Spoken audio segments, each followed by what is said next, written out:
All right, sports fans, how's everybody out there doing? William Martin coming at you one more time here on YouTube with another edition of the 300 Pounds of Sports Knowledge Podcast. On the verge of one of the biggest paydays in professional sports history, Los Angeles Angels star Shohei Ohtani got some bad news when it was revealed that he has a tear in his right ulnar collateral ligament, which may result in him needing Tommy John surgery. Otani will not pitch anymore this season for the Angels, but he will still continue to hit. Now, of course, with this injury, one of the big questions is going to be how much does this change the market for Otani, who is scheduled to become an unrestricted free agent at season's end? Now, there were rumors thrown around about the possibility of Otani getting $500 million in free agency just due to the fact of what he can do as both a hitter and a pitcher. CJ, what's going on, Chief? How you doing? And you think about the season that Shohei was having at the plate. He was hitting 304, which was a career best, 44 home runs. He was on the verge of surpassing his career high of 46 from 2021, and also, reaching the 50 home run mark. And he also had 91 runs batted in. But obviously, even if he continues to hit, I think those numbers are going to dip right now because you're talking about a guy, it's not going to be the same for him. I just think about, Bryce Harper recently, who had the elbow injury, and he's basically been a DH ever since. And it's like, it's really taken Harper, some time to get it back at the plate, and he's still not Bryce Harper. So with that said, I think Shohei is still going to go out there and command a hefty dollar, but I don't see him getting $400 or $500 million at this point.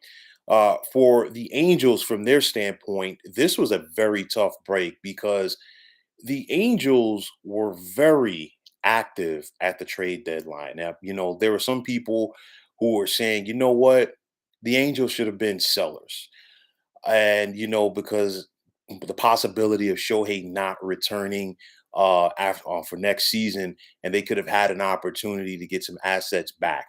In hindsight, it's easy to look back at that now and say that, but I still applaud the Angels for what, throwing all caution to the wind, going out there and attempting to make something happen. Obviously, even before the Shohei injury, it was going to be tough. You think about the injuries of Anthony Rendon as well as Mike Trout, who just came back to the Angels lineup. But then you look at this team right now.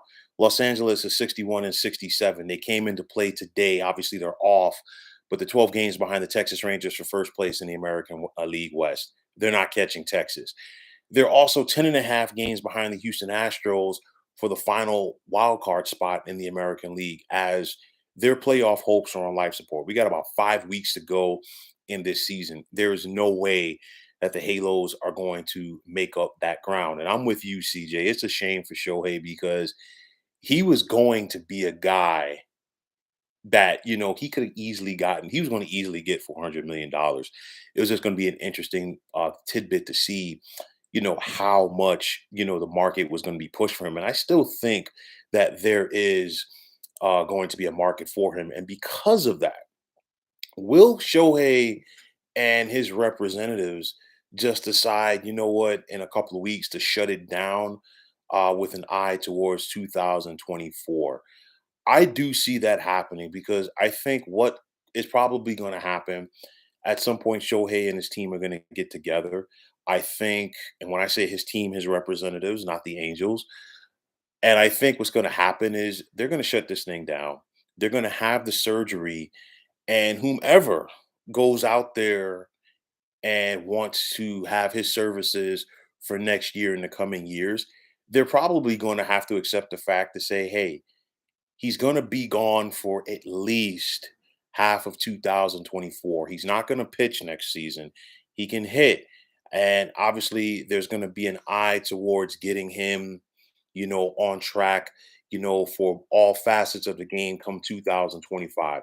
You're talking about a guy that right now is 28 years of age, prime of his career, obviously, multiple time American League MVP, arguably the best player in baseball right now.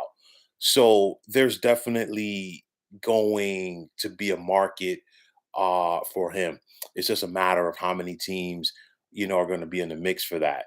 So I do think he opts for the Tommy John surgery, and I think he's going to do it sooner rather than later. For me, also, another question is going to be, will some teams be scared off of Shohei? And I'm going to say yes or no. For me, obviously, it's going to be a big market team. I think that the Mets are going to be in the mix for him, the Dodgers. Don't count out the Texas Rangers. I think the San Francisco Giants are going to be in the mix. CJ, you're saying that you love to have your Braves get him, but only if they still have enough money to re-sign Max Fried. That's going to be very interesting. But honestly, I don't see a scenario now, at least, where the Braves chance it. I think it's going to be a big market team that, number one, wants to go out there and make a splash. Number two, they have the funds to do it. And I've talked about it for the longest time. I think San Francisco definitely was going to be at the top of the list as far as teams making a push for Shohei. You think about it. Last year, the Giants missed out on getting both Carlos Correa and Aaron Judge, and obviously, at least definitely from the Carlos Correa standpoint, the Giants dodged the bullet. Obviously, Aaron Judge, it's just injuries, in my opinion. But nonetheless, I think the Giants are going to go out there and make a push. I think the Dodgers definitely are going to go out there and still make a push. The Angels are going to make a push as well, but I'm not sure if Artie Moreno is going to be able to pony up the bread. I said this about the Mets. I felt like Steve Cohen was going to offer Shohei more money than anybody else. I still think he's going to be in the mix, but obviously, I don't see him or any other team offering Shohei as much now, just due to the injury. The Texas Rangers, I talked about them before because, obviously they're spending money. You think about it with Jacob DeGrom, and obviously they have to eat some of that now with his injuries. You also had Marcus Simeon, you also had Corey Seager, but then also Texas just brought on Max Scherzer and his big contract. Excuse me, and obviously the Mets didn't pick up all of the money from Scherzer's deal when they traded him, so Texas is definitely on the hook for some of that as well. So it's going to be interesting to see how the market is going to pay out or play out rather and pay out for Shohei going forward. I'll tell you like this. This injury right here might have easily cost him $100 million. Easily. And that's not to say that he's still not going to get paid, because I still think when it's all said and done, Shohei gets more than $300 million. So, obviously, this is the second elbow injury that he's had. He's 28 years of age. Maybe some teams scale back or look to scale back, what his pitching contributions, going forward in the next couple of years, because you definitely know what he can still do as a hitter, in this game. So that part of it's going to be very interesting. Just switching gears real quick, I want to answer your question, CJ. Are you going to be doing another video about the Braves soon? And what is your take on the trolls trying to claim that the Braves are cheating? I'll say this. First and foremost, this is the first that I have heard about anything with the Braves cheating. And honestly, I don't think that they are. That's just my personal opinion. It's just one of those where they're just playing great baseball. They have a good team, they have a deep team, and they do have the best team in baseball. So we got to wait and see, obviously, how things play out for them in October. As far as talking about the Braves, I'll probably save something for when they clinch the division. We all know that they are going to clinch the division. The divisions around baseball right now, that it's all over except the shouting. Obviously, the National League West with the Dodgers, and obviously the National League East with the Braves. But the other four divisions, for the most part, are up for grabs. I'm like I said, Minnesota was a de facto winner in the Central once Cleveland had the fire sale just prior to the trade deadline, and Minnesota has extended that lead. It's still a battle between the Orioles and Rays in the East. The Central, the Brewers are leading, but I mean the Cubs and Reds are right there. And I mean, you look at the AL West. I mean, Texas is in a slump. Houston's right there, but then Seattle as well. Seattle has really made a big push right now. But getting back to Shohei, I'll say this: I still think, he's going to break the bank this winter. It's just going to be interesting to see how much of of the bank he's going to get. That's why I think him and his representatives are really going to sit down between now and maybe the next week or two and probably decide to have this surgery. Let's just say you decide to have the surgery on September 15th. It's a 9-month rehab. So you know right off the bat, you're probably not going to have a healthy Shohei come opening day. But nonetheless, he'll still hit for you in 2024 with an eye towards him coming back to pitching in 2025. And of course, at that point, the healthier that he gets, I think the more that he's going to be in his back to his flow at the plate in 2025. And this is why I think that a team with deep pockets is definitely going to go after Shohei, because I don't see a lot of teams around baseball committing $30 million or more to one guy next season when it's not even a guarantee that he's going to be healthy at this point. This was an unfortunate moment for Shohei, but the thing is, the guy is just so doggone talented that he's still going to go out there and get a big payday. Maybe not the payday that he wanted, or maybe not the payday that most of us expected, but still a big payday nonetheless. So it's going to be interesting to see if teams are scared off.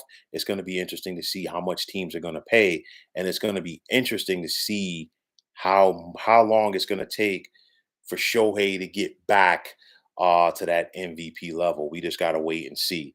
Real quick, CJ, you want a Braves versus Orioles World Series? That would be very interesting. I mean, obviously, the Braves, if that were the case, the Braves would be looking for their second World Series championship in the last 3 years.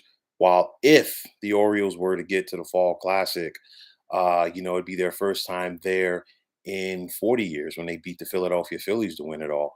But, obviously, we still got about 5 weeks of the season. A lot of things can happen. I want to see how these wild card races play out in both the American and National League, especially on the National League side. I mean, anything can happen. As bad as the Padres have been this season, they still have a legit shot to get that last postseason spot if they go on a run. Stranger things have happened, but nonetheless, just feel bad for Shohei. But at the end of the day, he's still going to be paid handsomely for this offseason. So, folks, that is going to wrap it up. And as always, I want to take this time out to thank you for tuning into the 300 Pounds of Sports Knowledge podcast here on YouTube. I want to take this time out to thank all of you fine folks out there for tuning in. And if you have not already, please feel free to subscribe to this channel. Now, if you're on Twitter, please feel free to follow me at 300 Pounds of Sports. And like I always say, if you follow me, it'll be my pleasure to follow you right back. There's also the sports discussion group on Facebook at the Sports Depot 365. Now, you can check it out. Drop a line and be a part of one of the better sports debating sites going on social media. CJ, as always, it's a pleasure, and I'm going to read this last comment from you. You're saying two great young teams and same time zone, so it'll be easier for the players to travel. Well, I'm going to say this. I'm happy that you have some consideration for players travel, because obviously Major League Baseball has not.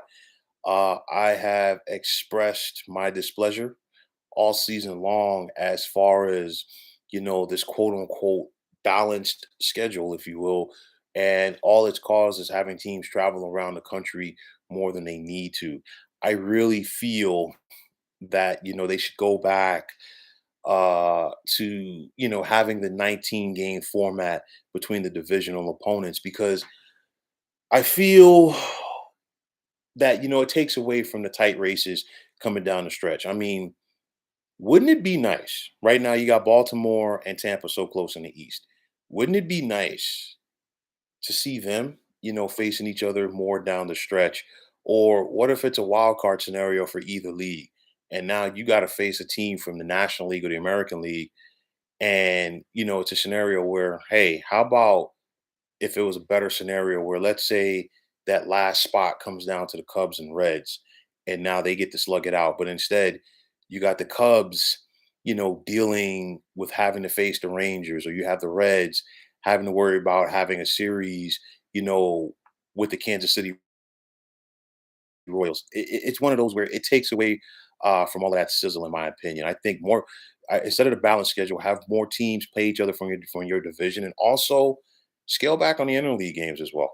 No disrespect, but it's just like interleague has lost its sizzle for when it first came into play, and let's just focus more on the contest that matters. That's just my opinion on the whole deal. But obviously, a Braves versus Orioles World Series would be nice. Obviously, there's a lot of other teams that definitely have World Series potential from each league. So we got to wait and see. The Angels thought they had World Series potential when they made these moves at the trade deadline because obviously they were all centered around a healthy Shohei, but obviously that's all for naught. And yes, I am with you too. Ban the DH, at least in the National League, because I felt like DH in the American League, pitching in the National League, the pitchers hitting rather in the National League made for more strategy, like especially when the AL teams came to the NL parks, vice versa. And then, of course, you had to factor in for the pitcher spot, the double switches, all of that stuff. But I think all of that is factored in with them being the powers that be around baseball, just, looking to switch things, like speed things up rather. It's the same thing I disagree with the runner on second base to begin extra innings. I disagree with it. I'm call me an old school guy. Listen, I've been to multiple games before that took 14 innings to complete, and I stayed for the entire game, and I didn't complain once. I loved each and every minute of it, but that's just me.